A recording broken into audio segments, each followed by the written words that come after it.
Ok. Moi, j'entends pas grand-chose sur le live. Ah si, ça y est. Bonsoir tout le monde. Bonsoir. Bonsoir tout le monde. Bonsoir. Et bonsoir.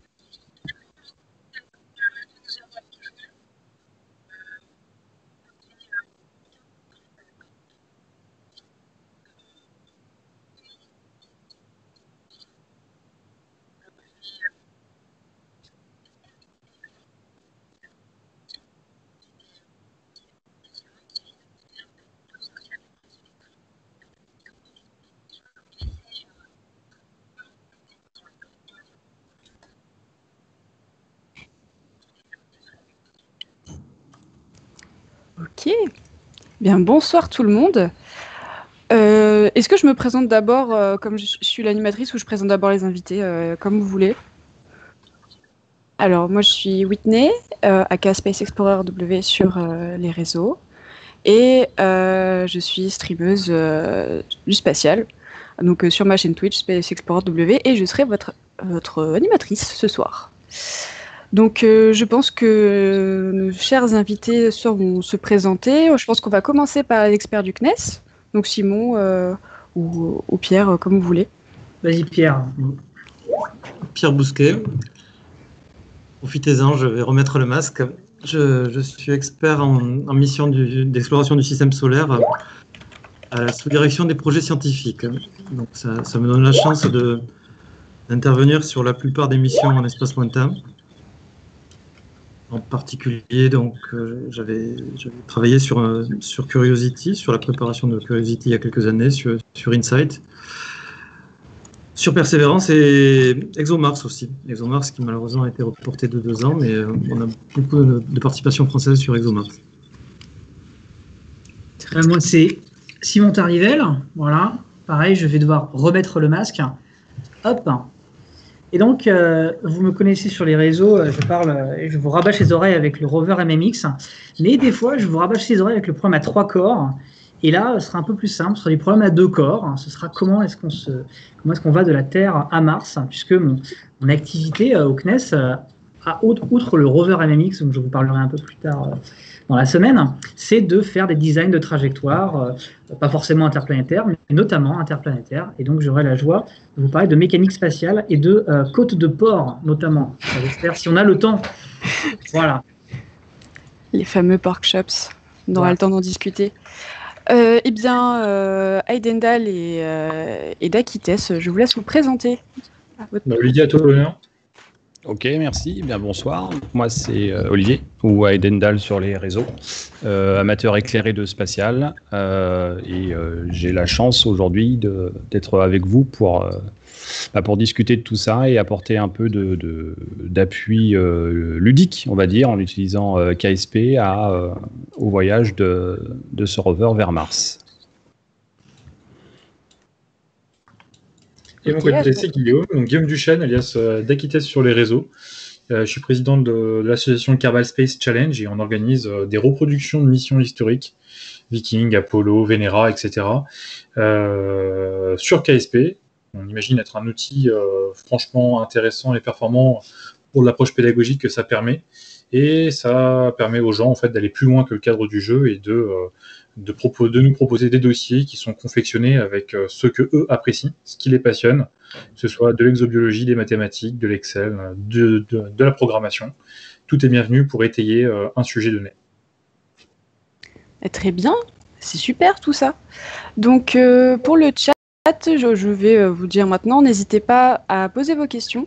Donc on a nos experts du CNES qui sont là, qui pourront répondre à toutes vos questions. Enfin, de voir s'il y a des questions qui se répètent, on essaiera d'en prendre quelques-unes et d'essayer de répondre au maximum. Et du coup, on va passer à la présentation de la mission. Donc du coup, Pierre, est-ce que tu peux nous expliquer un petit peu la mission Mars 2020 ? Mars 2020, c'est une continuité. On a eu le rover Curiosity qui a prouvé que Mars avait été habitable. Il y a 4 milliards d'années, sur Mars, il y avait de l'eau en quantité. Peut-être pas en permanence comme les océans terrestres, mais pendant des durées très importantes. Et ça a continué jusqu'à 3,5 milliards d'années, c'est-à-dire au moment où la vie était en train de naître sur Terre. On a la preuve qu'il y avait déjà des bactéries qui étaient apparues sur Terre. Donc et les atmosphères à l'époque étaient à peu près équivalentes, c'était des atmosphères de CO2, bien plus denses que l'atmosphère de Mars aujourd'hui. Donc il est très plausible que la vie soit apparue sur Mars à la même époque qu'elle était en train de germer sur Terre. Après, Mars, malheureusement pour elle, a perdu son atmosphère parce que c'est une planète petite avec une faible gravité, pas de champ magnétique. Le champ magnétique s'est éteint assez tôt, alors que sur Terre il est encore actif. Cette absence de champ magnétique fait que le vent solaire chasse l'atmosphère de façon beaucoup plus vigoureuse que sur Terre. La planète étant petite, la gravité faible, l'atmosphère est moins retenue aussi, c'est tout simple.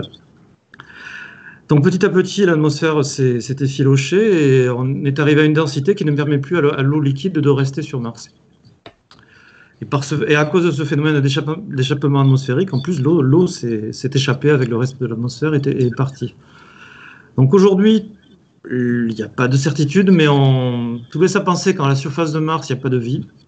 À cause des radiations, des ultraviolets, c'est assez peu probable. On ne peut pas exclure qu'il puisse y en avoir en sous-surface, mais ça sera difficile d'aller voir. Mais il est très possible qu'il y ait eu, par contre, de la vie dans le passé, et donc des traces de vie fossile, qu'avec les instruments actuels robotiques, on ne sait pas les caractériser.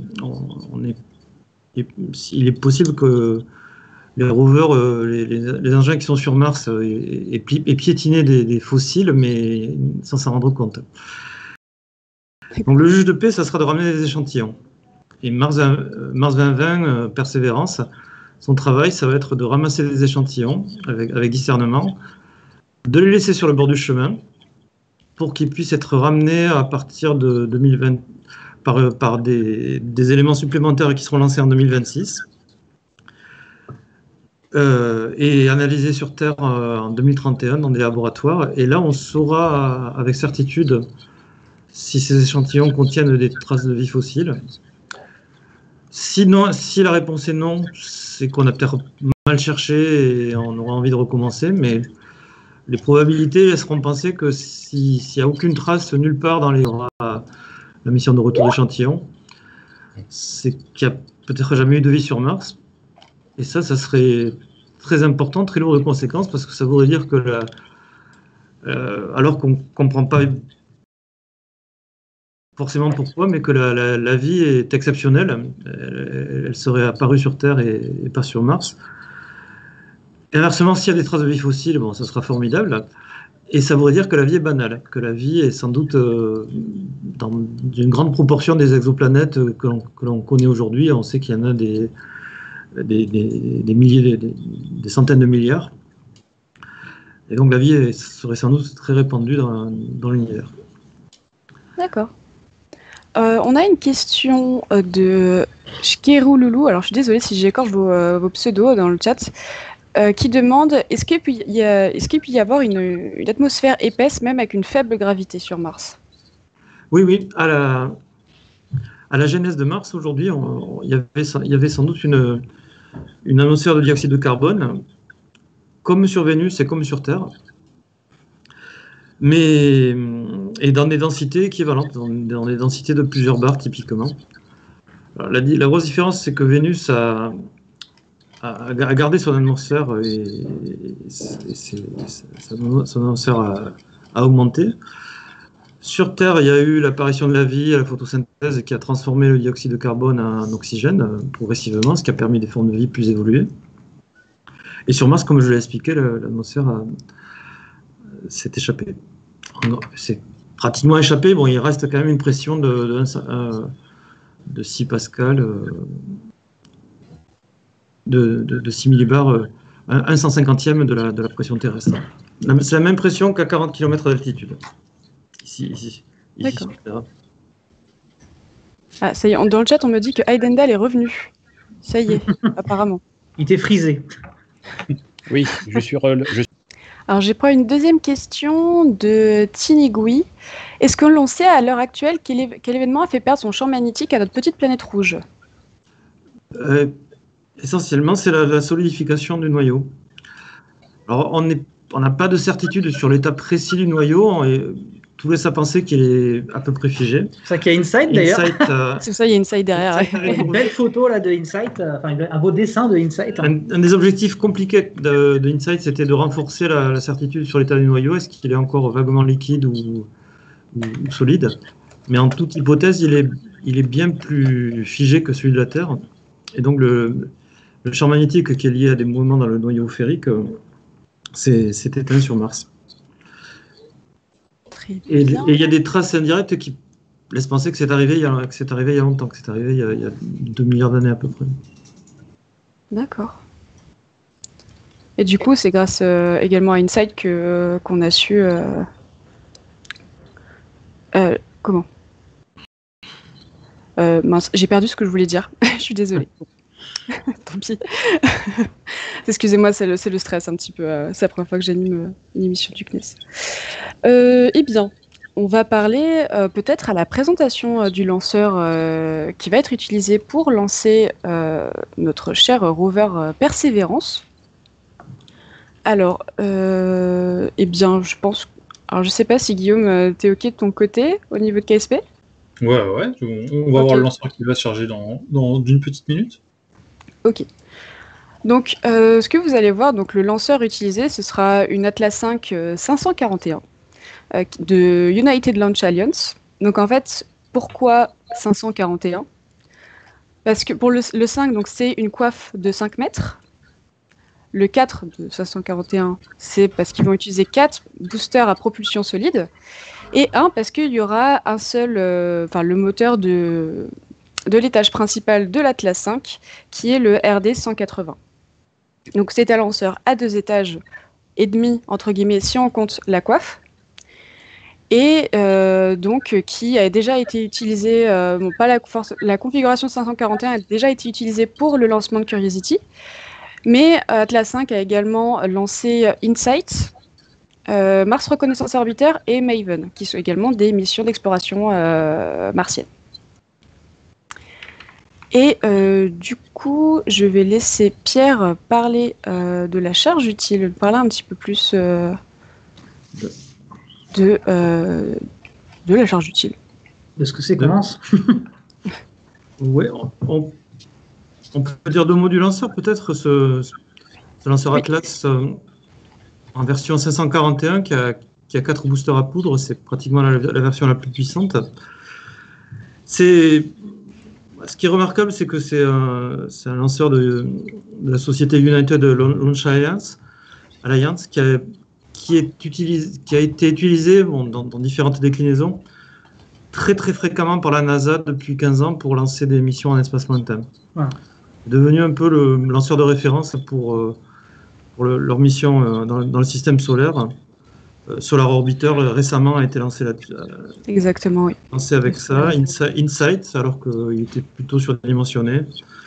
Juno, il y a un peu plus longtemps. New Horizon, qui est allé jusqu'à Pluton. Enfin, je fais pas tout l'inventaire. Alors, essentiellement parce que c'est pas un lanceur qui est donné, mais il est fiable. Il est basé sur une histoire d'Atlas qui est quand même très très épaisse. Et il est très précis. Très précis, ce qui permet d'avoir des bonnes chances de ne pas dépenser trop de carburant en début de croisière pour corriger les erreurs de lanceur. Et comme en espace lointain, la masse est très chère, c'est un grand avantage d'utiliser ce lanceur. Alors, qu'est-ce qu'il contient dans cette affaire? Il contient un véhicule à 2 étages, un module de croisière qui sera équipé de panneaux solaires et qui assurera le pointage de la sonde pendant toute la croisière et les petites manœuvres de correction. C'est pas une partie très noble, hein, c'est une galette qui a les fonctions d'un satellite très simple, spiné d'ailleurs, qui tourne sur lui-même pour simplifier le contrôle thermique, et qui est porteur de la capsule qui fera la rentrée, qui elle contient la partie sexy puisqu'elle contient le rover qui assurera la mission une fois posée sur Mars. Donc, ce système, que ce soit le module de croisière ou la capsule, est très, très largement hérité de Mars 2011 et de Curiosity.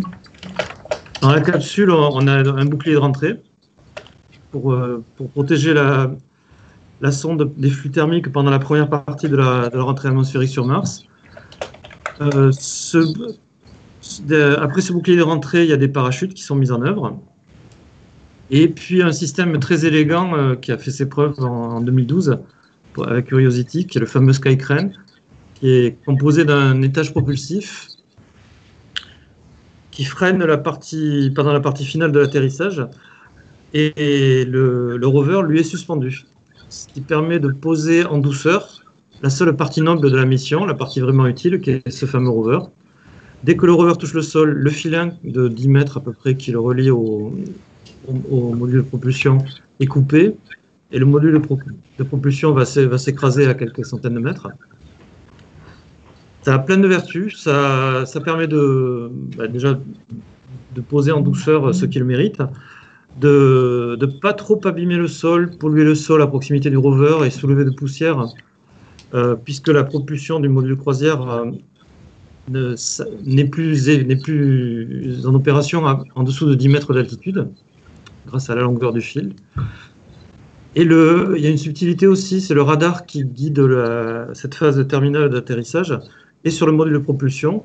Et donc lui, il reste actif jusqu'à 10 mètres, ce qui est important pour sa fiabilité. Un radar à quelques mètres, ça peut faire des artefacts en fonction des gros rochers, des crevasses, de la rugosité du terrain.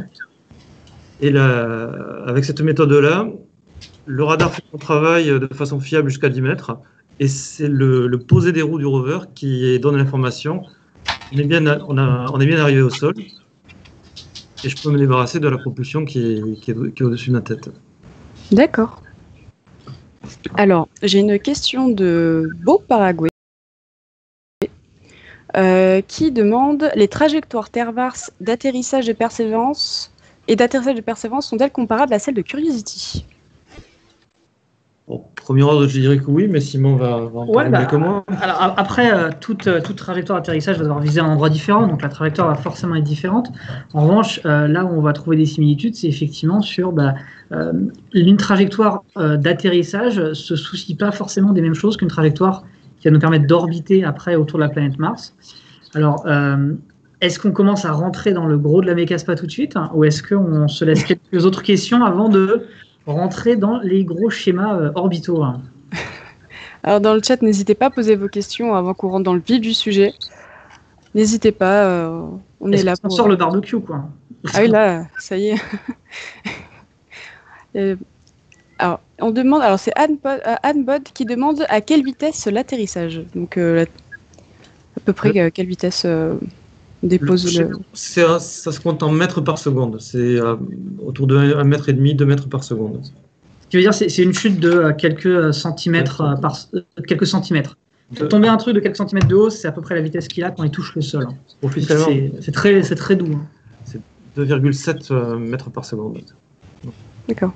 C'est vrai qu'avec le Skycrane, on pourrait justement penser au contraire que ce soit quand même qu'il y ait quand même un petit impact lors de la descente, mais au moment où le rover pose ses roues, le Skycrane a été déployé depuis plusieurs dizaines de mètres, et donc la corde est tendue déjà. Oui. C'est la propulsion qui assure qui garantit la bonne vitesse. D'accord. Eh bien, je pense que là, je n'ai pas d'autres questions, donc je pense qu'on va passer au déroulé du lancement. Donc, Simon, est-ce que tu peux nous en dire plus? Alors, déroulé du lancement ou après? D'abord, on va parler du déroulé du lancement, je pense. D'accord. Est-ce qu'on va avoir un petit visuel pour voir le lancement, puisque c'est assez, ça peut être assez compliqué quand même de lancer vers Mars, puisque contrairement à quand on lance quelque chose autour de la Terre, où en gros, comme on est sur Terre et qu'on lance autour de la Terre, les cibles qu'on va viser sont très simples à définir par rapport à nous finalement. Par exemple, si on va mettre un satellite en orbite géostationnaire, on le met à l'orbite géostationnaire, il y en a une seule, on sait où elle est, et donc du coup on vise toujours au même endroit. Mais le problème qu'on a dans le système solaire, c'est que la Terre est inclinée sur son axe, que l'orbite de la Terre a une inclinaison par rapport à l'orbite des autres planètes. Et donc, pour viser une planète comme Mars, par exemple, il va falloir lancer avec un azimut et avec une orientation du lanceur, finalement, qui peut changer en permanence. Et on voit pour InSight, si je ne me trompe pas, ça a été lancé, c'était lancé de Californie, et ça lançait avec un angle de 60 degrés, c'est-à-dire que c'était une orbite quand même très inclinée. On ne lançait pas du tout vers l'équateur, on lançait complètement c'était complètement bizarre. Alors que pour Mars 2020, on lance beaucoup plus dans l'axe, on lance à 30 degrés. Et pour expliquer ces différences de lancement, parce que les lancements n'ont pas... Voilà, là, on voit bien l'inclinaison de... Alors, j'ai un petit décalage avec le chat, mais là on nous montre bien l'inclinaison de la Terre, l'inclinaison de son équateur, qui est en fait montré là, avec la Lune. C'est la Lune, c'est ça? Ouais, c'est la Lune. Donc on voit la Lune étant plus ou moins, on va dire, alignée. On a donc cette différence entre l'équateur et l'écliptique qui font que pour viser Mars, ça dépend de quand on vise, ça dépend de quand on est. Et on va avoir des lancements qui sont en fait difficiles à prévoir. Et avant de faire ce live, j'avais envoyé un message un peu paniqué en disant mais on lance dans quelle inclinaison? Je n'ai pas l'inclinaison du lanceur et je ne peux pas vous la donner de tête parce que ça change à toutes les fenêtres, ça change selon ce qu'on veut faire. En revanche, on est à peu près sûr que la plupart, on va dire, des missions qui sont parties récemment lancent avec les mêmes inclinaisons, en tout cas le même ordre de grandeur. Ce serait très étonnant qu'elles lancent avec des trucs différents. Et là, c'est à peu près 30 degrés pour Persévérance, donc un truc relativement classique pour le coup. Donc voilà pour ce lancement. Alors aussi, on lance en juillet, peut-être que je parle un petit peu de ça. Bah oui, est-ce que je parle de cette fenêtre puisqu'on parle, on peut parler de la fenêtre de lancement quand même. La fenêtre de lancement. Alors, est-ce qu'on pourrait lancer en juin? Oui, mais ça serait pas très malin. On pourrait aussi le faire en mai, en mars, etc. Mais il y a en fait un seul moment où ça vaut bien de lancer, et c'est le moment où, en gros, Mars et la Terre sont dans des positions telles que on arrive à rejoindre Mars avec le moins d'énergie depuis qu'on part de la Terre. Alors là, on voit le lancement qui va donc permettre de placer la charge utile. Alors, Guillaume, est-ce que tu veux dire, tu nous as mis la charge utile sur quelle orbite là quand tu as fait le lancement? Tu as visé quoi, l'équateur ou Ouais, là pour le coup, l'équateur, pour avoir des inclinaisons qui soient entre guillemets neutres. Pour la partie KSP, les inclinaisons dans le jeu là sont pas représentatives de la réalité, donc c'était pas la peine d'introduire un paramètre en plus. Exactement. Et sachant que je pense, chers amis joueurs de KSP, vous devriez bénir le fait que KSP, par défaut, vous a mis un site de lancement à l'équateur et vous a mis un équateur de la planète Kerbin qui est le même que l'écliptique, c'est-à-dire, disons, le plan de l'orbite de la planète Kerbin. Ça vous simplifie énormément tous les transferts que vous faites vers Duna. Je vous dis que si vous deviez lancer vers Mars pour de vrai, ça serait vachement plus dur. Mais donc, du coup, qu'est-ce que tu as visé tu as visé une orbite équatoriale, c'est ça, Guillaume? Tout à fait, ouais. Une orbite équatoriale de garage. On ne fait pas une injection directe. Pour le besoin du live, ça permet d'avoir un peu de temps devant nous pour pouvoir préparer quelques sauvegardes. Et c'est ce qu'on va reprendre juste après. Voilà. C'était juste pour illustrer le lancement avec un petit Gravity Turn. Mais là, c'est juste un lancement basique sur l'équateur qui n'est pas représentatif. Dans la réalité, si je ne me trompe pas, Persévérance fait une injection directe, c'est-à-dire qu'il lance et il rallume les moteurs quelques minutes après et ils repartent. Ils sont donc injectés directement sans même faire de tour de terre. Ouais. Donc, il y a effectivement très précis. 10 ou 20 minutes, c'est ça. Pour InSight, c'était 45 minutes, si je ne me trompe pas. C'est comme un bon tour de terre. Alors que là, et donc toi, tu vas nous faire une version un peu plus simple, qui est la version qu'on conseille sur KSP en général, qui est la version dans laquelle on se met en orbite d'abord, on souffle un peu parce qu'on a quand même lancé un truc que ça pète. Ça permet de temporiser, de placer une sauvegarde et puis d'envisager la fenêtre sereinement sans devoir la programmer et la préparer depuis le sol. Tout à fait. Alors là, on a le lancement. Ouais. Je propose que justement, du coup, on fasse un petit fast-forward direction l'orbite. Ouais, tout à fait. Allons-y. Tu as le profil de vol là. Ouais, j'en profite pour préciser sur KSP, fusée et tout un tas d'ordinateurs très complexes qui sont capables de piloter finement la fusée. On le fait à la main avec un clavier et donc faire des injections directes, c'est très compliqué parce qu'il faut gérer sa poussée, gérer son angle, gérer tout un tas de paramètres. Donc généralement on passe par une orbite intermédiaire pour nous faciliter les choses et ça permet aussi de faire des beaux screenshots qu'on envoie sur Twitter derrière. Oui. Alors que voilà, l'avionique d'une véritable fusée et surtout celle de ULA est très précise et donc ils sont capables d'injecter directement. Et de plus, sur Kerbal, c'est facile d'arrêter un moteur, de le relancer, c'est appuyer sur une touche, ce qui n'est pas forcément le cas de tous les lanceurs dans la réalité. Tout à fait. Et donc du coup là, on est en orbite. Donc ce que ne fera pas, on va dire, en tout cas, c'est une orbite instantanée, on va dire, pour Persévérance. Persévérance ne fera pas de tour comme ça.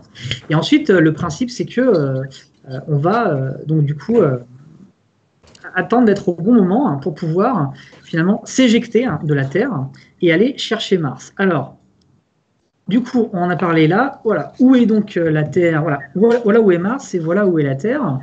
Et alors, première erreur peut-être de débutant que peut faire certaines personnes, de dire, bah voilà, quand on commence KSP, on voit la Terre, on voit Mars, et bah cap, voilà, j'ai mon cap, j'y vais.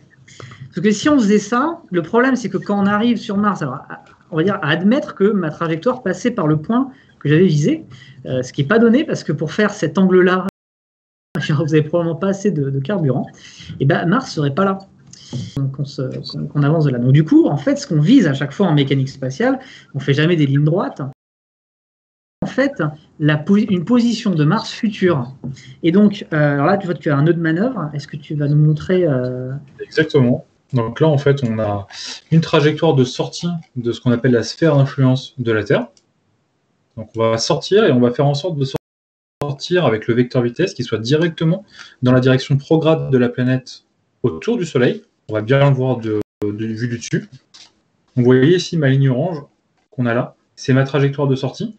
Et je vais essayer de la mettre bien parallèle à ma trajectoire de la Terre autour du Soleil, puisque ce que je veux, c'est ajouter de la vitesse à mon orbite autour du Soleil pour rejoindre Mars, qui est une planète extérieure. Là, on peut le voir en instantané. Ici, c'est ma poignée rétrograde, donc c'est qu'on appelle retirer de la vitesse, et le prograde qui me permet d'ajouter de la vitesse. On voit que j'augmente en fait le point opposé. J'élonge mon apoapsis, mon apoapside. Et dès qu'on approche suffisamment proche, qu'on vient tangenter Mars, on va commencer à avoir des indicateurs, tout un balai de couleurs, qui va signaler le fait qu'on a une rencontre, on a une interception. En fait, on rentre dans la sphère d'influence de Mars. En l'occurrence, Simon va pouvoir vous en parler plus précisément. Ce qu'on fait en général dans KSP, c'est ce qu'on appelle une trajectoire de Hohmann, c'est-à-dire qu'on part d'un opposé et on cherche à rencontrer la cible exactement à l'opposé du point de départ. Ça permet d'avoir un transfert bitangent, on est tangent à l'initial, on est tangent au final, ce qui minimise l'énergie. Ça, c'est sans compter le fait que les orbites sont légèrement inclinées. Même dans le KSP, qui minimise cet effet, on a quand même des inclinaisons relatives. Par exemple, dans le cas de Mars, par rapport à la Terre, on a environ 2 degrés de décalage d'angle entre les orbites. Et ce décalage-là fait que si jamais on est parti au bon moment, mais qu'on se retrouve à être à l'endroit où il y a le maximum d'inclinaison entre les orbites, on peut le voir ici par exemple, ce serait dans ces alentours-là, on aurait l'orbite de la Terre, celle de Mars, on pourrait être au bon endroit au bon moment, mais trop au-dessus ou trop en dessous. Et en fait, ce qu'on va pouvoir regarder, c'est ce qu'on appelle les nœuds ascendants ou les nœuds descendants, qui sont les points charnières des orbites, on peut le voir là, hein. Vous voyez l'orbite rouge, vous voyez l'orbite jaune, on voit en fait qu'elles viennent se croiser, elles viennent faire la charnière exactement à ce point-là. Et si on arrive à faire une rencontre avec la bonne fenêtre et qu'en même temps on est au niveau d'un point charnière, c'est-à-dire que naturellement on rejoint la position de la planète au bon moment. Et tout à fait. Et donc du coup, ça c'est un transfert, comme tu l'as très bien dit, transfert de Hohmann, qui est d'ailleurs, faites ça chez vous. Faites les transferts de Hohmann chez vous, c'est très bien. N'essayez pas de faire les autres parce qu'ils demandent tout simplement de la puissance de calcul, ils demandent des algos de convergence, d'optimisation, etc. Mais Persévérance ne fera pas ça du tout. Parce que ça, en gros, ça arrive quasiment jamais. Parce que, qu'est-ce qu'il faut en fait? Comme l'a bien montré Guillaume, il faut à la fois que ces nœuds, c'est-à-dire les endroits où les orbites se croisent, soient au même endroit que le rendez-vous qu'on va faire avec Mars. Et finalement, ça se produit très rarement. Ça se produit, on va dire, je ne sais pas exactement quelle est la fréquence, ça va faire quelque chose comme 20 ans à peu près, mais c'est approximatif. Dans tous les cas, en général, on va devoir... alors, on pourrait s'en sortir différemment. On pourrait faire toujours ce transfert de Hohmann-là et ensuite faire une manœuvre entre la Terre et Mars pour rejoindre Mars, pour changer notre plan d'orbite. Mais on n'aime pas faire des manœuvres aux satellites, puisque ce n'est pas leur objectif. Le satellite, il satellise et le lanceur, il lance. Et donc, on essaye que ce soit le lanceur qui fasse tout le boulot. Et c'est pour ça, notamment, que, par exemple, Insight va lancer à 60 degrés et Persévérance à 30 degrés. C'est parce que le lanceur va en fait donner de l'angle, déjà, et ensuite, il ne va pas rencontrer Mars avec, à son transfert de Oman exactement. Il va le rencontrer un peu avant ou un peu après. Alors, je ne sais pas si vous avez remarqué, mais si vous avez suivi d'autres transferts vers Mars, à votre avis, ça prend combien de temps d'aller vers Mars? Quel est le chiffre qui revient? Est-ce que ça prend 6 mois, ça prend 9 mois, ça prend 1 an? Voilà, alors je laisse le chat réfléchir un petit peu, vous pouvez voter, donner vos idées, combien de temps ça prend. Mais la question, c'est que ça dépend. Ça dépend de comment est-ce qu'on va partir et de quand est-ce qu'on va avoir ces nœuds. Parce qu'en fait, selon qu'on ait une situation plus ou moins favorable, on va devoir en fait intercepter Mars après, en fait, avec plus de 180 degrés, ça va falloir qu'on fasse un peu plus qu'un demi-tour autour du Soleil pour le voir, à cause de ces histoires d'angle, ou un peu moins. Et donc, on va avoir des transferts courts ou longs. Et donc, on a Insight qui met, par exemple, 6 mois, si je ne me trompe pas. Et moi, je connais MMX qui mettra 11 mois. Et tout ça, c'est parce qu'on fait transfert 1 ou 2. Et Persévérance met combien de temps? D'ailleurs, il arrive en février. Il met 7 mois. Il met 7 mois. À peine 7 mois. Il est en T1. Il est en T1. Il est en trajet court. Il met donc 7 mois. On appelle ça transfert 1 pour les transferts courts.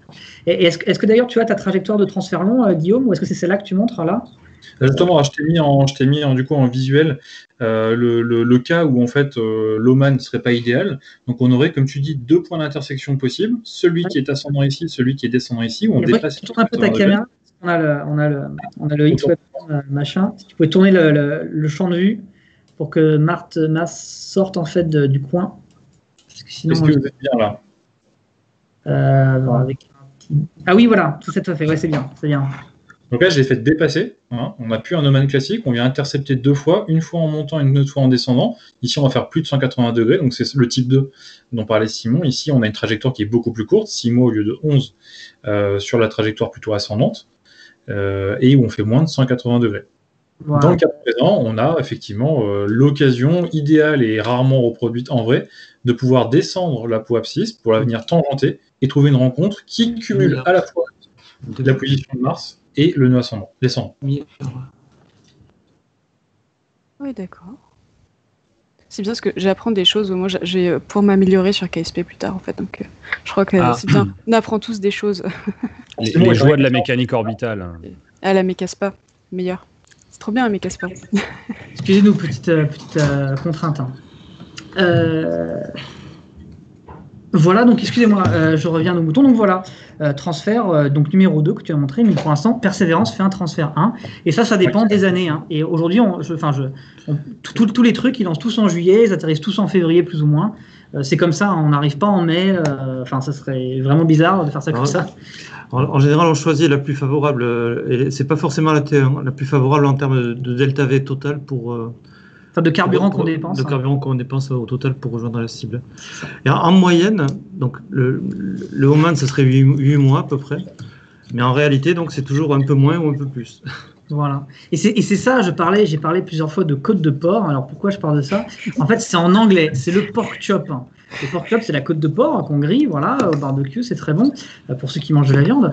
Et en fait, les Américains, alors je sais pas si c'est le JPL qui a inventé ça, parce que ils ont le terme de pork chop parce que quand vous dessinez sur un graphe, alors c'est un graphe un peu technique où vous décrivez en fait la quantité de carburant dont on a besoin ou de delta V, c'est pareil.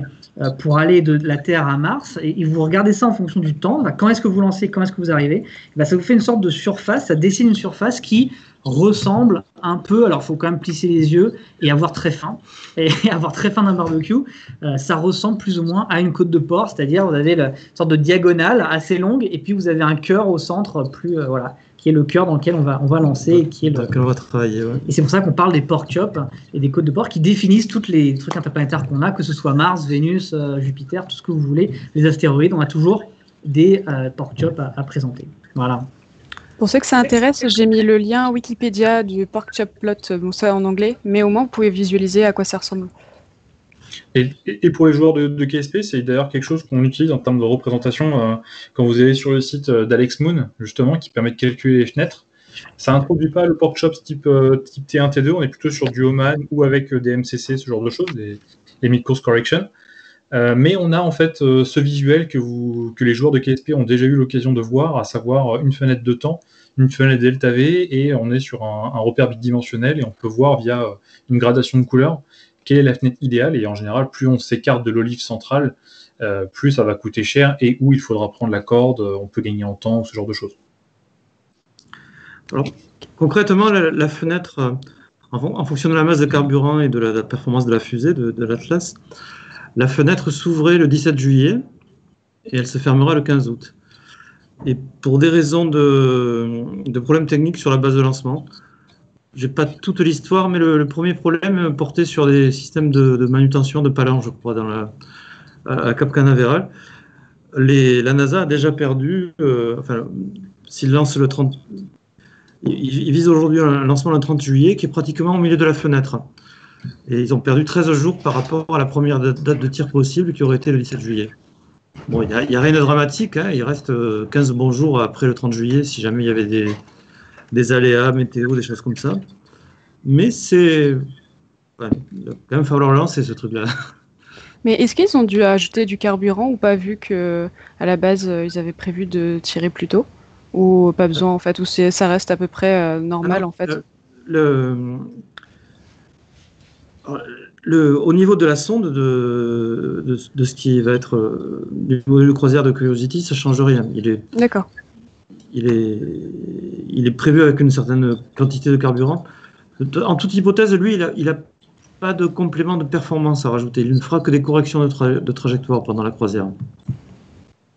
Ok. Et ces corrections, elles sont forfaitaires et elles sont très minimes. C'est quelques 20 mètres par seconde cumulés. D'accord. Alors, on a une question de Valaiso. À quel point la faible atmosphère de Mars est un avantage ou un problème pour y atterrir? C'est les deux. C'est un avantage parce que grâce à l'atmosphère, on arrive à réduire la vitesse de 5 km par seconde et quelques à l'entrée à 500 mètres par seconde quand on ouvre les parachutes. Alors, gratuitement en se payant un bouclier de rentrée, quand même, un bouclier de protection thermique. Mais cette atmosphère, malheureusement, elle est très ténue. Donc c'est un avantage par rapport aux corps sans atmosphère comme la Lune, où ce serait de la propulsion qui devrait faire tout le travail de freinage. Mais l'atmosphère est quand même très ténue et donc les parachutes, par exemple, ne peuvent pas être très très efficaces et il faut encore un système propulsif qui fasse une réduction de vitesse importante. C'est pour ça qu'on vise d'ailleurs sur Mars des sites d'atterrissage bas, dans les dépressions, dans les zones en dessous du niveau de la mer, si on peut parler comme ça, sur Mars. En dessous. Là, sur Persévérance, je crois qu'on vise un point à moins 3 km par rapport au Mola, qui est l'altitude moyenne équivalente au niveau de la mer de façon arbitraire.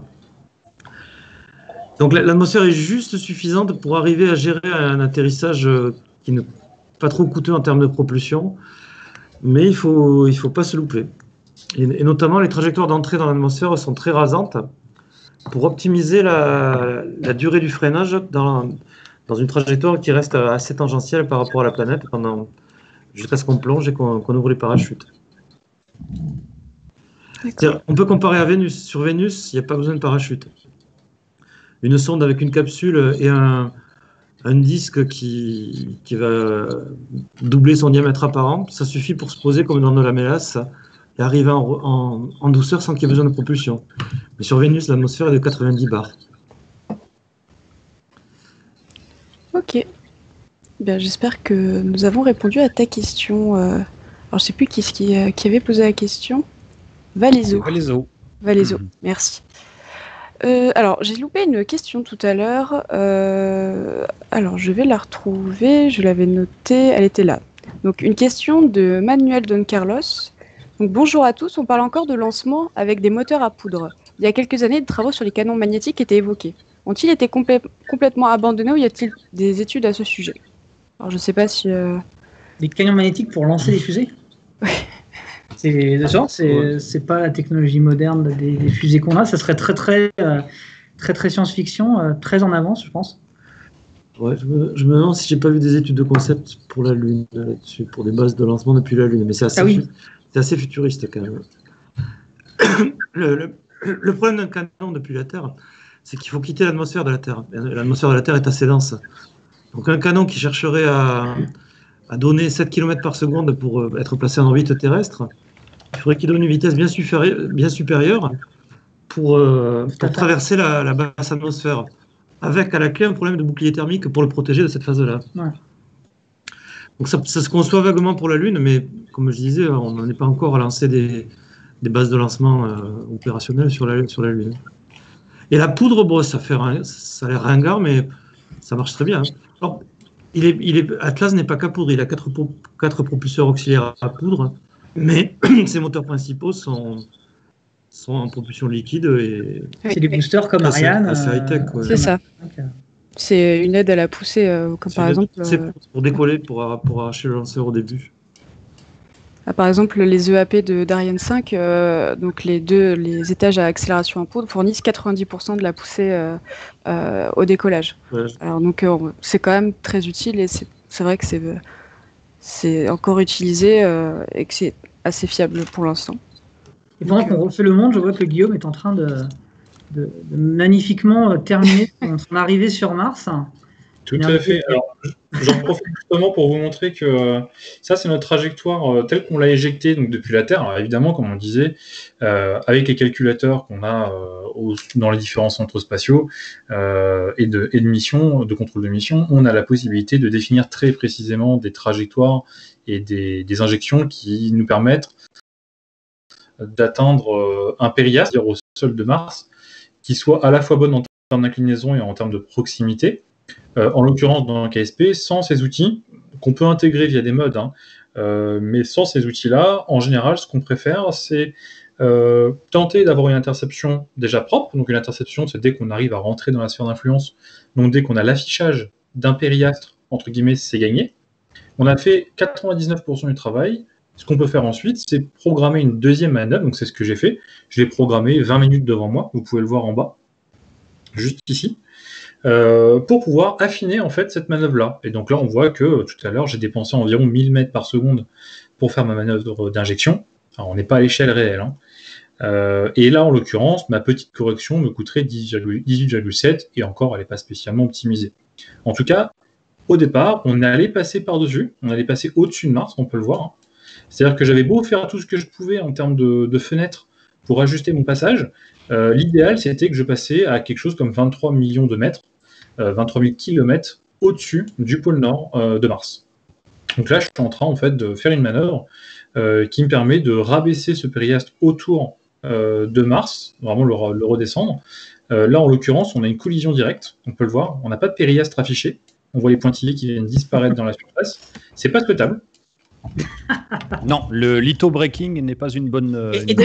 Une bonne manière de freiner. Et superbe transition, ça n'est d'ailleurs pas acceptable non plus pour Persévérance. Parce que exactement. Quand Persévérance lance, le lanceur n'a pas le droit de viser en fait Mars. Il vise à côté. Alors à côté, très à côté, mais il doit viser à côté. Parce que le lanceur, il n'a pas les mêmes qualifications de protection planétaire. Donc, Ah oui, c'est vrai qu'il y a cette question-là. Persévérance se place lui-même avec sa première manœuvre de correction sur la trajectoire de collision. C'est ça. Mais le lanceur ne vise pas Mars. Mais le lanceur n'est pas sur une trajectoire de collision. Délibérément, il frôlera Mars. Enfin, ça se joue à quelques rayons de Mars, donc on est quand même loin. Mais c'est tout ça parce que on n'a pas envie de polluer Mars avec des microbes. Et autant que Persévérance, il faut que j'arrête de penser que c'est les mêmes. Persévérance a été bien, on va dire, lavé au gel hydroalcoolique, comme tout le monde le sait, les temps de Covid. Non, ça n'a rien à voir avec le Covid, c'est juste pour que n'importe quelle bactérie ne puisse pas survivre et qu'on ne puisse pas en amener du tout. Non, le lanceur, par contre, n'a pas les mêmes précautions et donc il est hors de question que le lanceur puisse, juste parce que c'est un peu la faute à pas de chance, s'exploser sur Mars et ramener une bactérie, ne serait-ce qu'une bactérie, et donc du coup, il va viser à côté, mais c'est vraiment très à côté. C'est pas, il vise pas des millions de kilomètres. C'est vraiment, il vise un tout petit peu à côté. En l'occurrence, j'ai mis à 600 km de la surface, donc on est clairement pas du tout dans les mêmes ordres de grandeur. Mais pour montrer qu'on va faire en sorte que quoi qu'il arrive, même si on a une perte de contrôle de la mission, ou un découplage un peu sauvage, etc., dans l'occurrence, on n'aura pas une pollution de l'atmosphère et des sols de Mars. Et on fera donc une nouvelle manœuvre permettant d'avoir une trajectoire incidente de la capsule de réentrée dans Mars quand on sera un petit peu plus proche. Donc là, je vais faire ma manœuvre hein, dans 50 secondes. Je vais accélérer un petit peu le temps. C'est une manœuvre très très courte, elle prend 2 secondes. Pour être plus précis, je vais l'allonger un petit peu dans le temps. Je vais la démarrer maintenant. Et en attendant, je vais prendre une question de Louis J.D. Martin. Comment est contrôlé le lanceur à proximité de Mars? Est-ce totalement automatique ou y a-t-il des actions manuelles? Et avec quelle latence? Alors, le lanceur, le dernier étage du lanceur, comme on l'a dit, il va passer à côté de Mars et il est séparé depuis belle lurette quand on arrive sur Mars de la partie de l'attelage module de croisière capsule. Et on l'oublie et on l'oublie, voilà. Il est éteint, il a été passivé, on l'a purgé de ses ergols et c'est une épave qui va tourner dans le système solaire pour l'éternité. Le module de croisière, lui, va rester actif et faire des dernières manœuvres dans les jours qui précèdent la rentrée. Alors, si tout se passe bien, ça s'arrête 3 jours avant, et puis il y a encore une possibilité de faire une dernière manœuvre si celle qui aurait dû être la dernière n'est pas parfaite. Ils sont contrôlés du sol, je pense. C'est calculé et envoyé du sol. Ça n'est pas de. Ils travaillent sur commande du sol, oui. Voilà. En fonction de la restitution de trajectoire qui est faite en s'appuyant sur la planète Mars. Puisque là, plus on approche de Mars, plus la précision relative de la sonde par rapport à Mars sera bonne.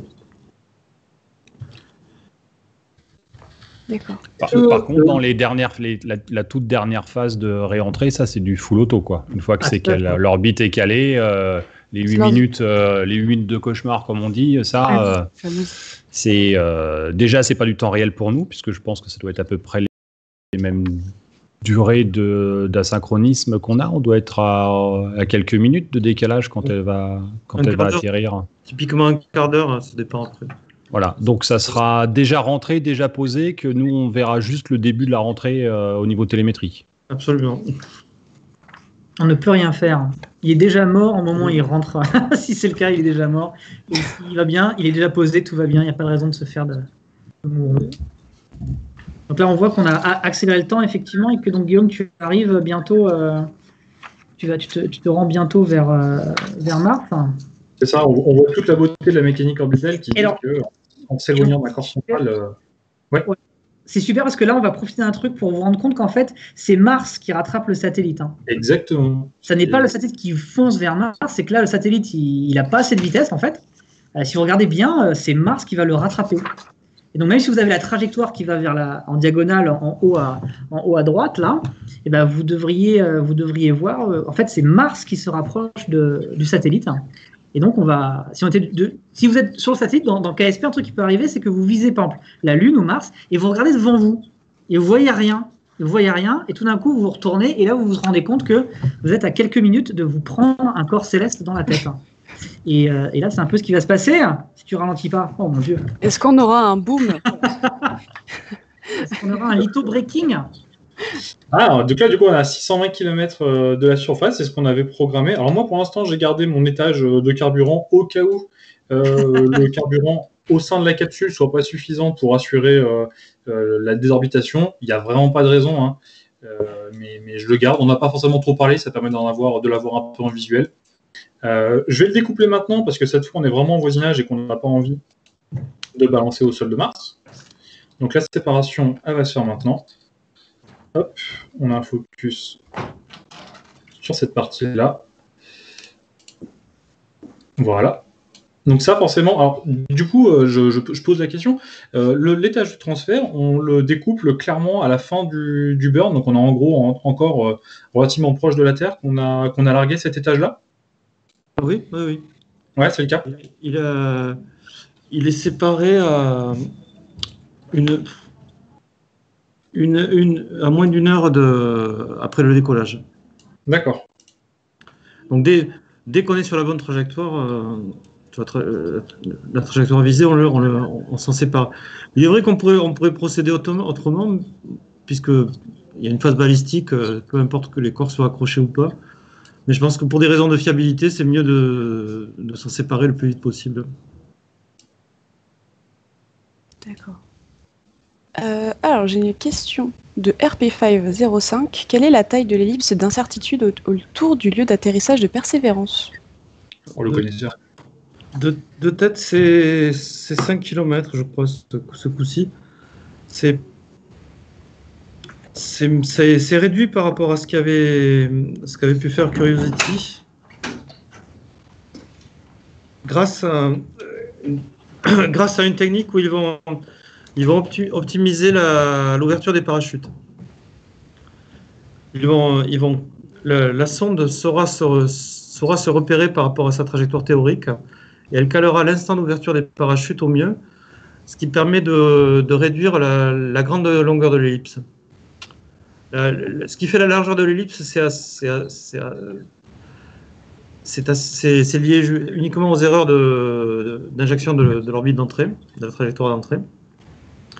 Il n'y a pas beaucoup de phénomènes qui peuvent affecter le déplacement latéral de la sonde, et donc on a toujours une largeur de l'ellipse de rentrée qui est assez faible. Mais ils ont beaucoup économisé sur la longueur de l'ellipse grâce à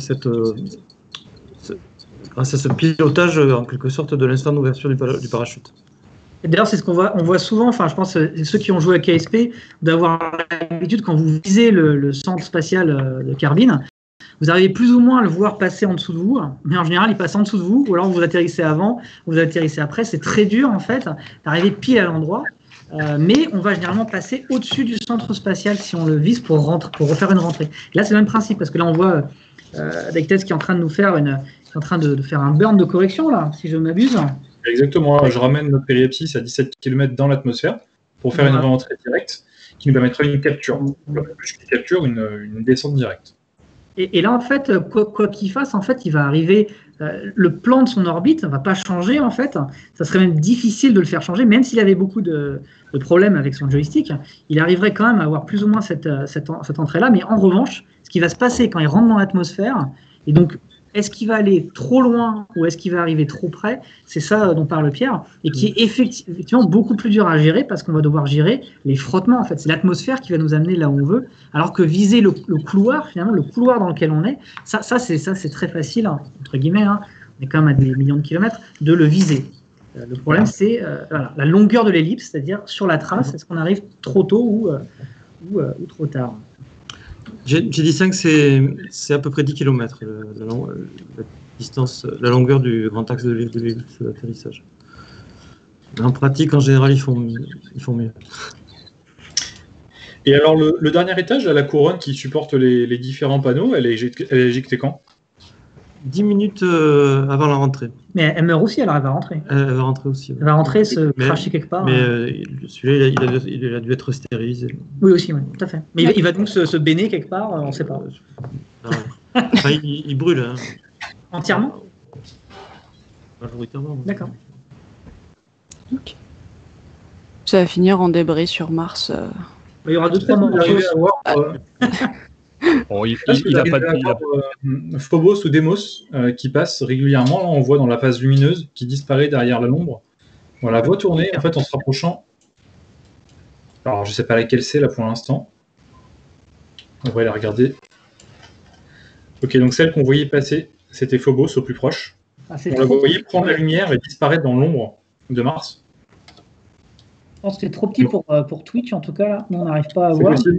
Vous la voyez ici, là, on la voit prendre la lumière. On a un petit croissant de Phobos qui est au niveau de mon curseur. Vous allez peut-être le voir bouger quand je vais accélérer. Parce que nous, ouais, on voit le. On voit pas. Phobos, c'est petit, hein, donc c'est très réaliste de dire qu'on a du mal à le voir. Ouais, c'est très très petit, ouais. C'est un caillou, hein, donc, enfin, caillou, ça fait 20 km, c'est un gros caillou, mais c'est quand même un caillou. Les dinosaures auraient quelque chose à dire sur les cailloux de 10 ou 20 km. Hein. C'est un commentaire, oui, un commentaire.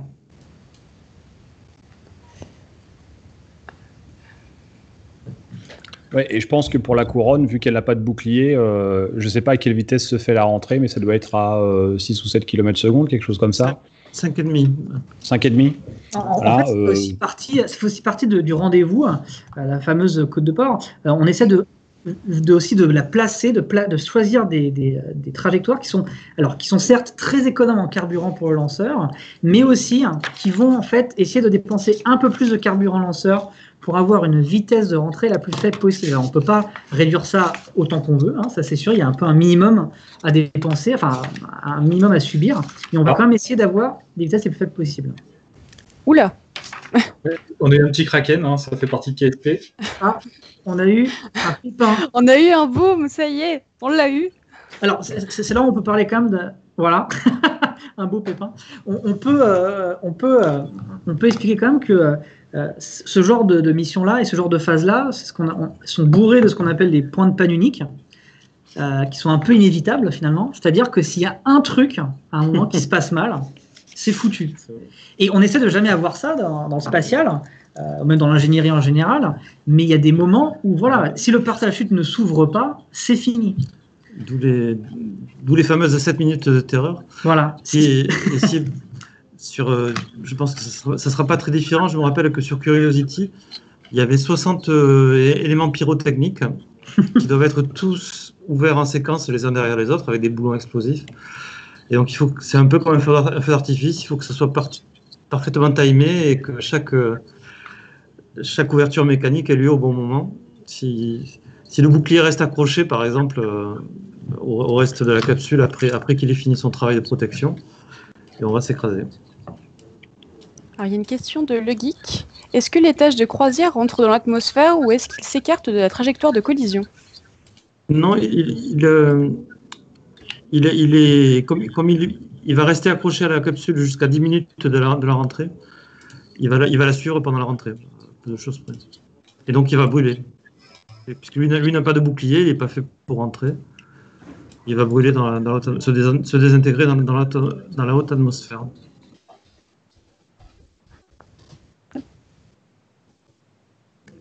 Là, on rappelle que le lanceur ne devrait pas être là, mais c'est pas grave. Tout va bien, c'est normal, c'est KSP. De toute façon, la règle dans le KSP, c'est ne jamais se séparer d'un étage qui a encore des ergols. Je dis pas. Alors, non, j'aimerais vous reprendre du coup un point de sauvegarde parce que j'ai un problème avec la charge en question. Ça arrive, des fois les crafts se corrompent. Je dois avoir. Oui, cela arrive effectivement. Je pense que ça peut être un peu sensible quand on multiplie les parts au voisinage. Vous avez pu voir qu'à l'intérieur, je vous remonte rapidement, tout est serré, un peu comme en vrai. Et dans KSP, des fois, ça fait un peu des étincelles. Voilà, on a un peu de bordel à l'intérieur. Voilà, ça fait partie du jeu. Donc là, je suis en train de reprogrammer rapidement un PE à, on va dire, 15 km, on va dire. Actuellement, il est à 255.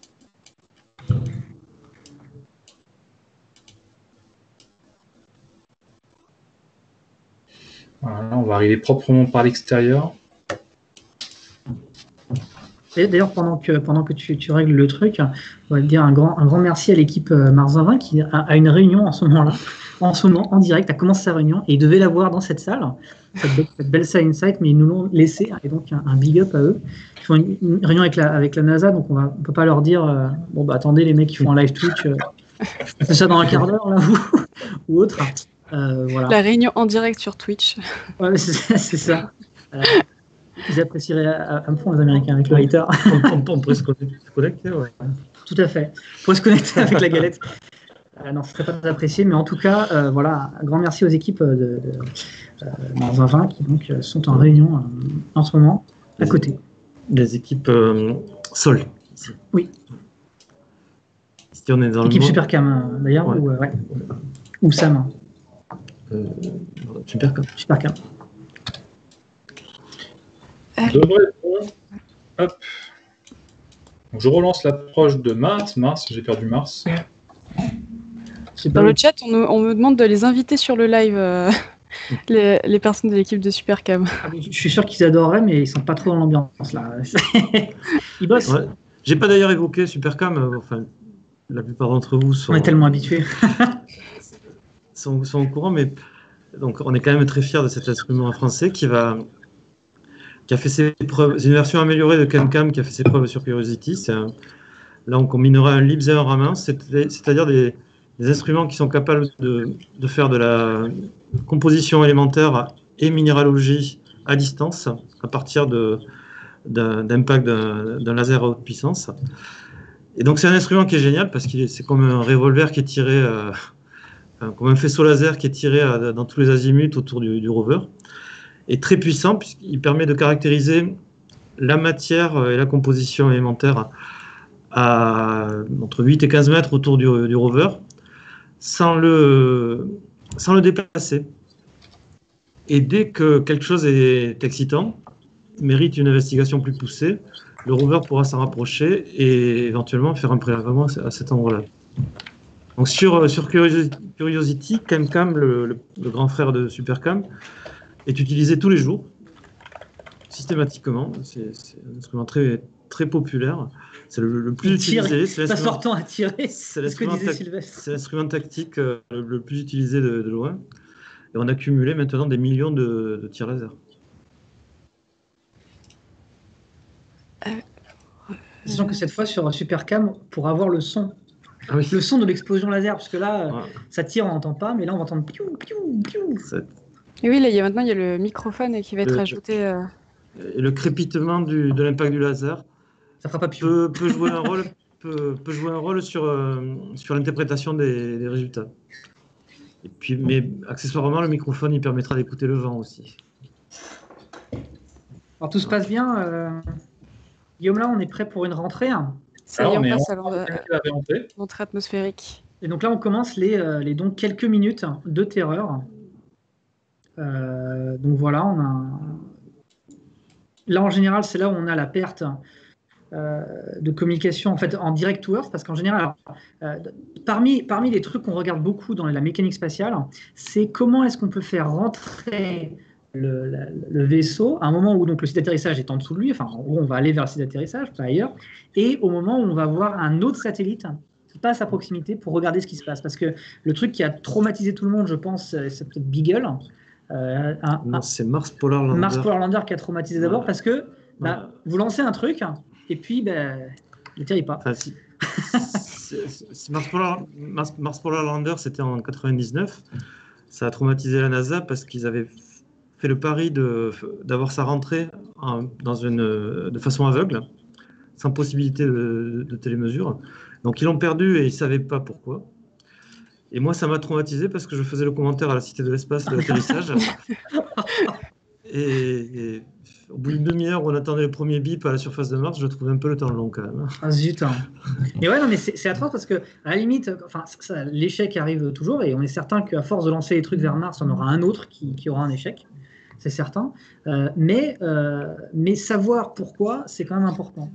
Et c'est pour ça que, par exemple, pour Persévérance, il y aura MRO, Mars Reconnaissance Orbiter, qui fera en fait un relais. Alors, je ne sais pas si c'est un relais qui est vraiment direct ou c'est un relais qui est différé, c'est-à-dire qu'on attend. Enfin, en gros, on n'a pas une simultanéité de ce qui est envoyé. Il y a un petit délai, mais en tous les cas, on saura ce qui se passe grâce à MRO.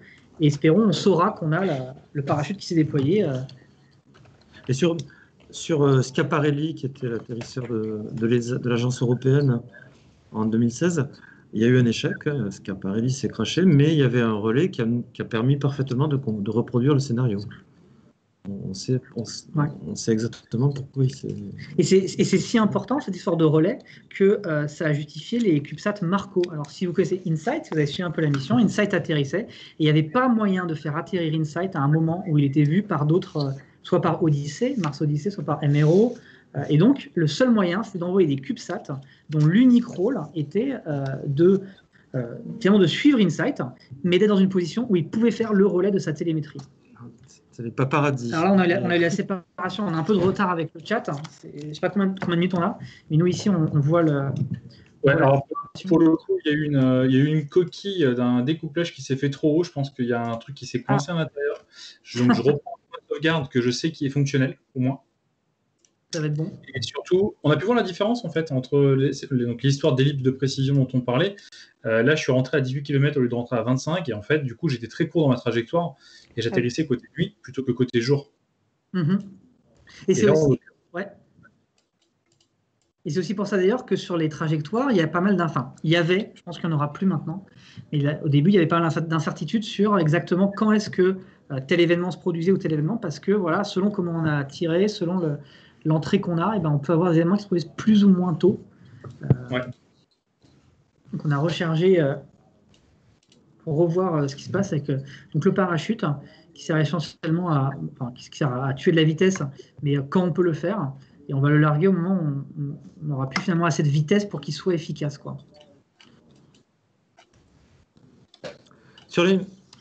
Puisqu'on en arrive à la phase de rentrée, là, j'ai parlé de l'optimisation de l'instant de déclenchement d'ouverture du parachute qui permet de raccourcir l'ellipse d'atterrissage. Il y a une subtilité qui était déjà utilisée sur Curiosity, qui a lieu plus tôt. Délibérément, le centre de gravité de la capsule à la rentrée n'est pas aligné avec le centre aérodynamique, avec l'axe de symétrie de la capsule. Ce qui permet, suivant l'orientation en lacet, en roulis que l'on va donner pendant la rentrée. En roulis, ouais. On sait pas quand tu mets en roulis, ouais. Ça permet d'avoir un peu de portance et donc de pouvoir à la demande, de façon automatique, c'est géré par la capsule, de pouvoir se remonter ou se baisser un peu en fonction de la densité réelle de l'atmosphère qui est rencontrée. Alors on a une bonne séparation. Là. Si l'atmosphère est trop dense, il va plonger plutôt plus vite que prévu et donc atterrir plus près que prévu. Et dans ce cas-là, il est capable de se basculer et d'avoir un peu de portance pour voler un peu plus loin et aller un peu. Et ça permet aussi considérablement de réduire l'ellipse d'atterrissage. Et à la fin, ce qui va aussi sur les capsules habitées de mémoire, justement, comme étant un système de contrôle. Les Soyuz ont ça. Ouais. Toutes les Soyuz actuelles. Ouais. Les Soyuz ont ça. Elles sont capables de déplacer alors si je dis pas de bêtises, c'est leur centre de masse qui est capable d'être déplacé via je ne sais plus quoi. Je pense que le chat va me corriger là-dessus. Peut-être Monsieur Le Geek va avoir ça en tête. Et ça leur permet d'ajuster légèrement la portance pour aller plus court, plus long, un peu plus à droite ou à gauche. Sur des critères de mesure d'accéléromètre, en fait. C'est l'intégration d'un accéléromètre qui permet de faire ce pilotage dans le cas de Curiosity et de Persévérance. Et à la fin, il y a une autre subtilité qui, elle, est moderne, qui n'avait pas été utilisée par Curiosity, qui est d'avoir des caméras de reconnaissance qui permettent d'analyser le terrain qui est sous le module de propulsion à la fin de la descente, et d'éviter autant que possible des rochers, des ornières, des crevasses.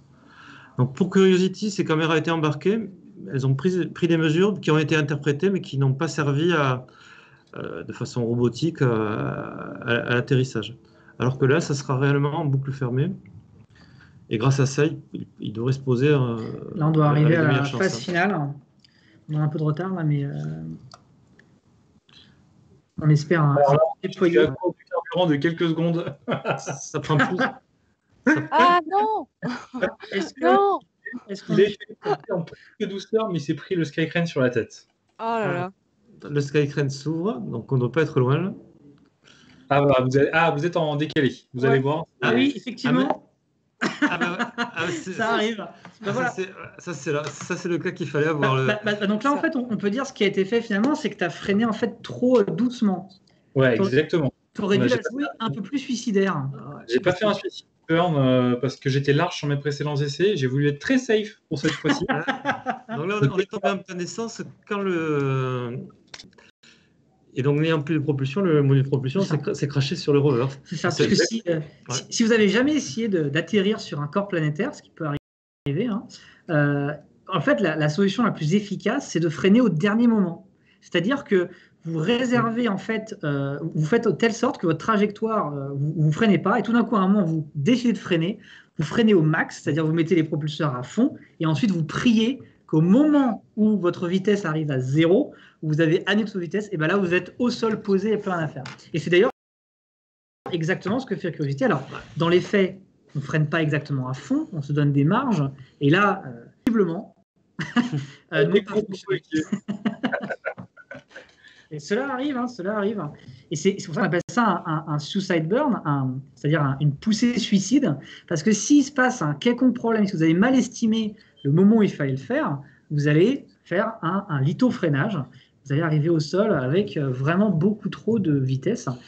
Ou alors, dans ce cas-là précis, parce que c'est un peu compliqué ici, en fait, vous allez vous prendre votre Sky Crane sur la tête. Sur la tête, ouais. Et d'ailleurs, Pierre, quand ce truc a été inventé au CNES, on pensait quoi de la Sky Crane? Est-ce qu'on avait très très peur? On trouvait que c'était très exotique. Tout le monde était. Ouais, le monde entier, pas que le CNES, le monde entier était sceptique, même au JPL. Hein. Ouais, mais tout le monde était très sceptique. Tout le monde avait peur.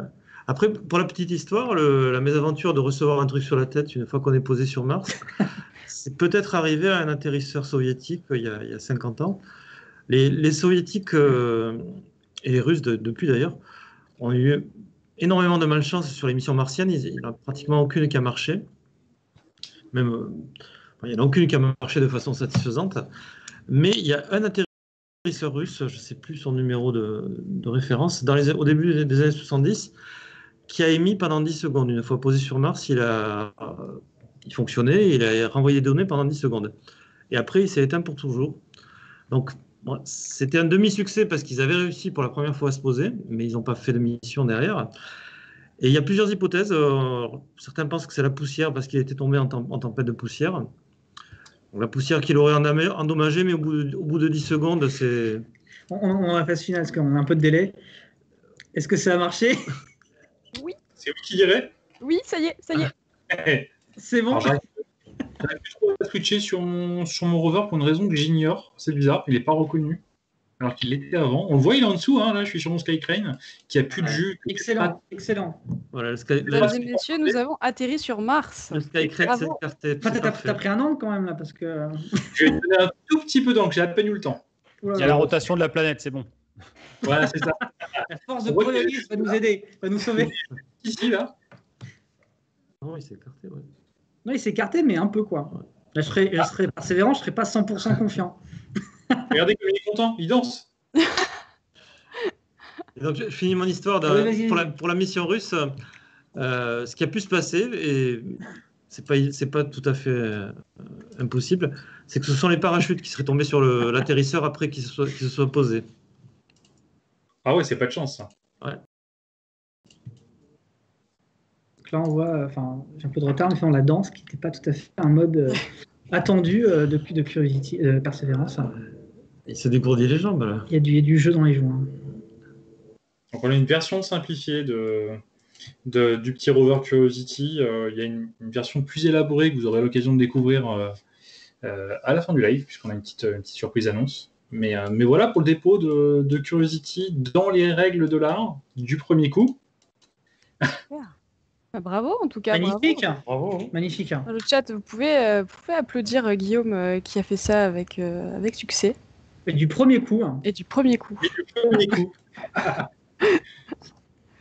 Je pense que je vais prendre les dernières questions dans le chat, parce qu'on va pas tarder à arrêter ce live, ce qui est bientôt l'heure. Donc n'hésitez pas à poser vos questions aux dernières questions. Et après, on vous dira au revoir et on se fera une bonne soirée. Alors, je regarde s'il n'y a pas d'autres questions plus haut. Donc, j'ai une question de Dr Damlab. Sky Crane vs plateforme d'atterrissage, est-il vraiment un bénéfice pour la Sky Crane? Ah oui, effectivement, parce que les mers, en fait, les précédents rovers, que ce soit Sojourner qui a atterri avec un lander, donc lui c'est on va dire un peu un cas à part, mais en tout cas les mers Spirit et Opportunity, ils atterrissaient donc avec des ballons, mais surtout ils étaient sur une plateforme en fait. Finalement, l'atterrisseur descendait, freinait, il y avait le coup des ballons, et surtout, des airbags, ça se déployait, mais il était sur sa plateforme finalement. Alors que là maintenant on a une Sky Crane. Et la Sky Crane avait été expliquée par le JPL, en tout cas, comme étant le seul moyen de le faire, que la plateforme, en fait, ne fonctionnait pas quand le rover était aussi lourd. Est-ce que toi, tu as plus d'informations sur pourquoi ça ne marche pas? C'est la masse des airbags. Les airbags qui font une grappe d'une vingtaine de ballons tout autour de la capsule qu'on va poser. L'avantage que ça, c'est que c'est rustique, parce que ça peut se poser dans n'importe quelle attitude. C'est rustique aussi, c'est robuste au vent, aux vitesses horizontales. Ça se pose comme une balle de ping-pong qui rebondit. Et ça finit cette balle de ping-pong qui rebondit, même avec des vitesses horizontales, elle finit par s'arrêter. Et quand elle s'arrête, on dégonfle les airbags. La plateforme peut être cul par-dessus tête. Donc il faut qu'il y ait un mécanisme qui permette à coup sûr de la mettre à l'endroit. Mais on arrive à se poser de façon rustique avec des bonnes chances de succès. Le problème, c'est que ces airbags enveloppants, leur masse est proportionnelle au volume de ce qui doit entourer le rover. Et avec un gros rover, le bilan de masse global tenait plus la route. Ouais. Et je pense... Là, le rover fait 1 tonne quand même. Hein. Et il a la taille d'une voiture. Donc il aurait fallu une capsule autour, trop lourde pour être lancée et trop grande pour entrer sous coiffe. Parce qu'après, moi je te demandais si en fait la raison, parce que ça c'est avec les airbags, mais on peut imaginer aussi de ne pas avoir d'airbag, de tout poser en fait d'un coup. Hein. Avec la plateforme, on pose le rover tout d'un coup sans faire les airbags. Et je me pense que dans ce cas-là, en fait, comme les moteurs sont sous le rover, un problème beaucoup plus compliqué, ça nous renvoie à ce que SpaceX arrive à faire avec ses boosters. Mais ça soulève beaucoup de poussière. Il y a un problème de précision du radar aussi. Ah oui, tout à fait. D'accord. Ah oui, tu ne peux pas en fait le faire jusqu'au bout. Quoi. Le radar n'est plus fiable à quelques mètres d'altitude. Donc il faut rajouter un système qui va permettre de savoir à quel instant on est posé. D'accord, il faut rajouter un truc en plus. Donc la Skycrane, finalement... Et pour le rover, il a pour vocation de se débrouiller tout seul. Donc, le fait de ne pas avoir de plateforme, c'est plutôt une simplification. Depuis une plateforme, il faut déployer des rampes pour arriver à circuler sur Mars. Et une fois qu'on a quitté la plateforme, le but, c'est d'être autonome. Ah ouais. Je trouve que c'est une solution vraiment élégante et efficace. Et qui n'est peut-être pas si risqué que ça, en fait. Enfin, une fois qu'on regarde les maths, quand on regarde les systèmes qu'on a, la Skycrane n'est pas forcément plus... Elle a marché à 100%. Exactement. Alors, je pense que je vais prendre la dernière question, donc de Niel Artopdeck. Est-ce que ça va coûter de moins en moins cher de faire des missions sur Mars, et est-ce qu'il y aura un moment de basculement où Solar n'aura plus d'intérêt d'en faire? Ah, c'est 2 questions. Hein, 2 questions. Ah oui, ça reste 2 questions pour le prix. De moins en moins cher, pour le moment, je ne vois pas trop. Il faut souligner que Perseverance, globalement, est plus de 2 fois moins cher que Curiosity. Tous les frais de développement ont été amortis. Curiosity avait explosé ses budgets. Il a fini à 3 et quelques milliards de dollars. Perseverance, c'est que 1,5 milliard de dollars. C'est toujours le cas maintenant ? Oui, d'accord, c'est super. Donc, en reprenant les mêmes concepts, on diminue les coûts, mais ça reste des missions chères. Si les lanceurs sont moins chers grâce aux prouesses de SpaceX, on économisera un peu sur les frais de lancement, mais ça va rester des missions compliquées. La question de l'intérêt, c'est une question très très pertinente. Je dirais que ça va dépendre du retour d'échantillons martiens. C'est vrai qu'en sciences conventionnelles, en géologie, avec InSight maintenant qui a posé un sismomètre, on a quand même eu beaucoup de missions martiennes qui ont donné une moisson de résultats.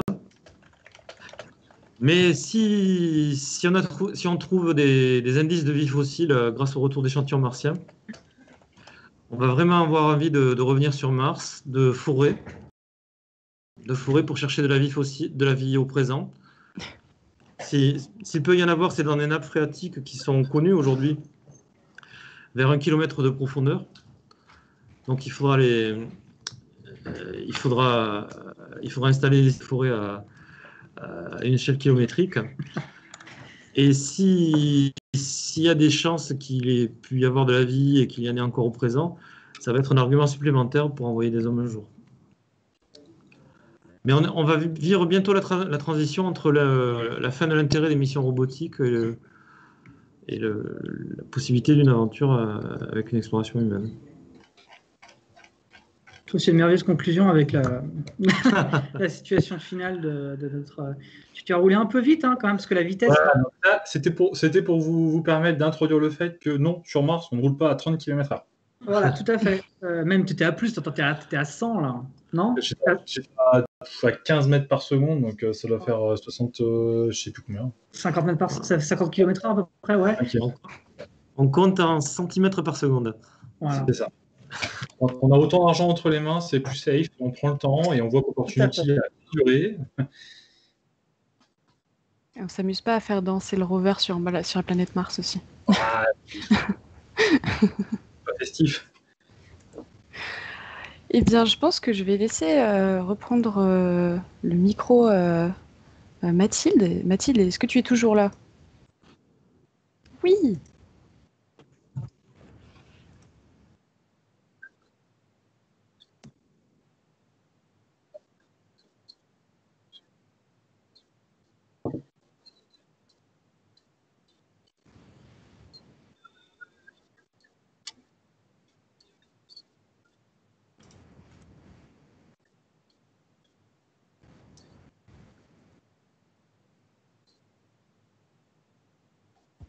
On t'entend pas, Mathilde, apparemment.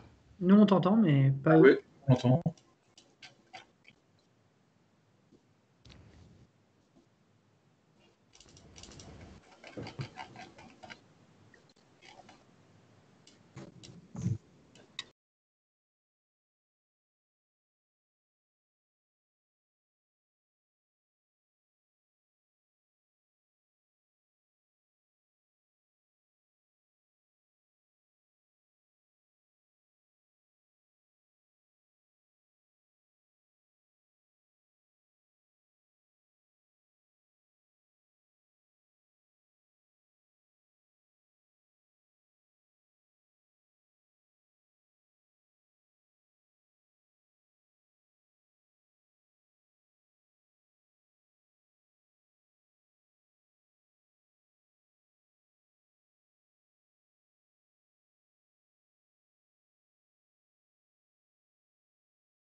j'essaye d'animer Non, n'hésite pas. Hein. visuellement. Ah, ça y est, ça y est. Oui. On nous entend, c'est bon? Ok.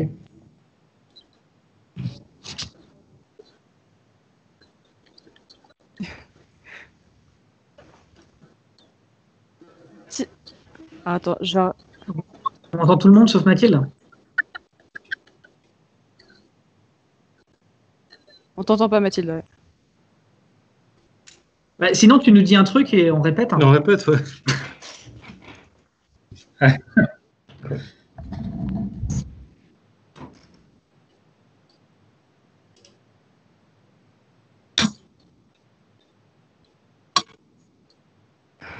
Donc on va répéter ce que va dire Mathilde.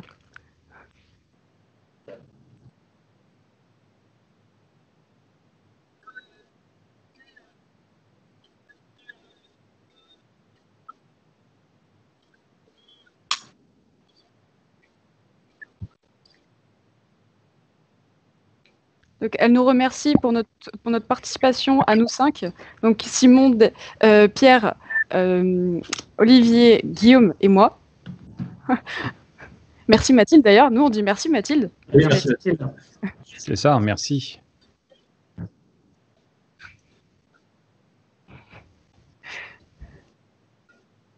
Elle est donc désolée qu'il n'y ait plus de son. Elle est donc désolée qu'il n'y ait plus de son. Voilà.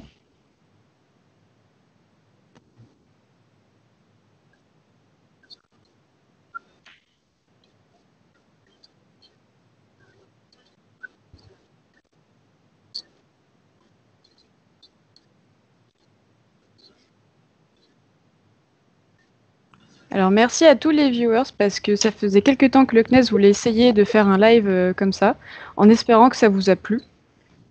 Et j'ai manqué quelque chose? Et on recommence. Oui, ouais. Si ça a plu, on va on recommencera. Et cette fois, il y aura le son du début à la fin. Et il y aura le son.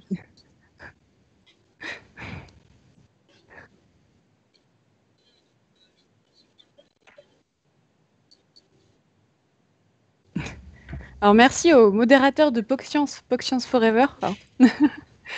Du coup, est-ce qu'on parle de PogScience tout de suite alors, Olivier, ou si tu es envie. Ouais, tiens, je vais le faire. Ah, vas-y, vas-y. Donc, oui, Mathilde vient de nommer les modérateurs de PogScience. PogScience, qu'est-ce que c'est? C'est un rassemblement de gens qui sont passionnés de science au sens très large du terme. Il y a un Discord. Messieurs les modos, c'est maintenant qu'il faut balancer le lien. Où vous pouvez nous rejoindre, où il y a plusieurs personnes qui font des streams, dont Whitney et moi-même, dans des émissions qui peuvent être soit des émissions de science, des présentations, des choses très intéressantes, ou du gaming des fois, où on essaie quand même de passer de la science dedans. Voilà, donc Discord, petite communauté très sympathique de gens passionnés de science et de spatial, et on a la chance d'avoir la confiance du CNES pour venir animer et modérer les lives du CNES. Merci beaucoup d'ailleurs Mathilde et le CNES de nous laisser cette chance. D'accord, un grand merci Mathilde et le CNES. Merci beaucoup.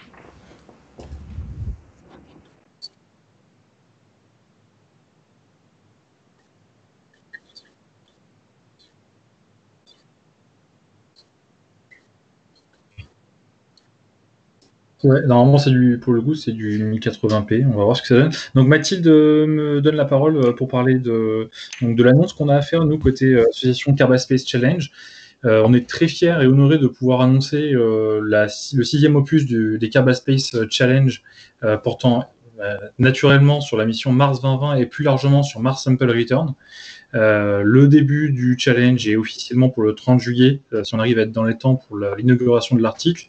Mais sachez que c'est clairement sur les rails, c'est lancé, et vous avez le droit à un teaser que je vais vous diffuser, que vous devez avoir sur votre écran. Je ne sais pas si vous aurez le son, n'hésitez pas à le monter. Et surtout, appréciez, et puis avec plaisir pour nous dire ce que vous en avez pensé. Je lance Mathilde. Allez, c'est parti.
Voilà, voilà. On espère Excellent. que ça vous aura plu. C'était super chouette. Est-ce que vous avez le son dans le chat ou pas? Juste pour information. Du vrai son de Mars, donc je pense que les gens, il aura... Avec les vents martiens que j'ai mis en fond. Voilà, on est très très content que le CNES puisse nous donner la parole par rapport à ça, pour lancer ça en leur compagnie sur ce live portant sur le bon thème. Et on espère vous voir nombreux en tant que participants sur le challenge. Vous aurez l'occasion de redécouvrir la vidéo et l'article de lancement très prochainement.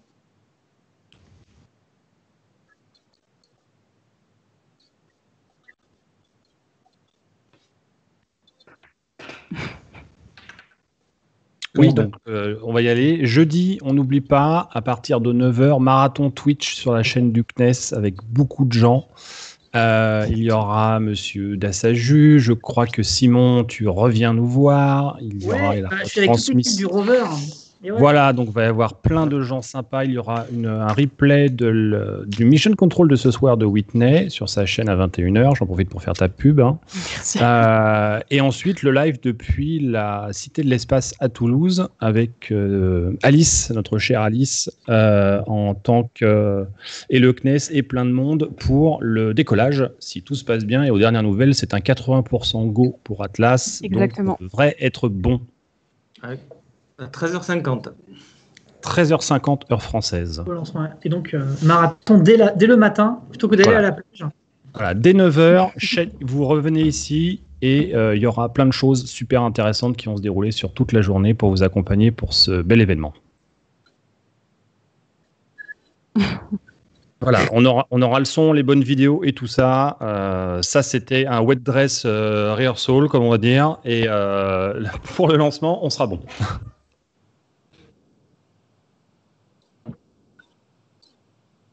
On va vous souhaiter une bonne soirée et donc rendez-vous jeudi. Merci beaucoup à tout le monde. Merci Simon, merci à tous et bonne soirée.